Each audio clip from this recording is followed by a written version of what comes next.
नाती को कोଳରେ धरी देखंतु किपरि गीत गाउछंती आपण मानकर जबरदस्त अभिनेत्री टिक्की अपा। तेबे दर्शक बंधु आपण मान तो समस्त जानिथिबे हॉलीवुड सुपरस्टार बाबूशान महातींकर एकमात्र पुत्र गुहान। तो गुहान एबे तांको जेजेमा कोଳରେ एबे लोरी शुणुछंती आ तांको गीत गुआई दउछंती एबे तांको जेजेमा टिक्की अपा।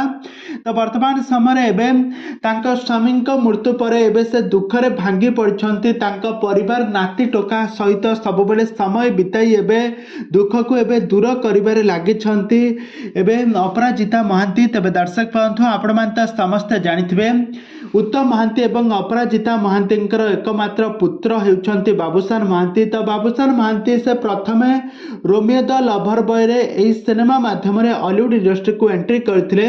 से बहुत सुंदर अभिनय करबा सहित जबरदस्त गीत मध्य गाई थांती।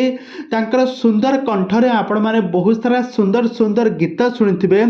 तो वर्तमान समय एबे बाबूशानकर पुओ मध्य प्राय 5 वर्षर ताको बयस होई गलानी। से एबे तांका पुओ को धरी एबे नाती टोका को धरी एबे समय काटुथबार नजर आछंती अपराजिता। तो अपराजिता तांका स्वामी उत्तम महांती मृत्यु पर दुखरे भांगी पड़थिले। एबे से परिवार मुह को चाही खास करी तांका नाती टोका सहित समय बिताउछंती। आ से कुआड जे समय चली जाउछि से जानि पारु नाहंती। अपराजितांक बयस मध्य धीरे धीरे बढ़िबार लागिलानी। आ एबे से तांका परिवार लोकंक सहित समय बिताई हस खुशी रे घर संसार करी एबे बहुत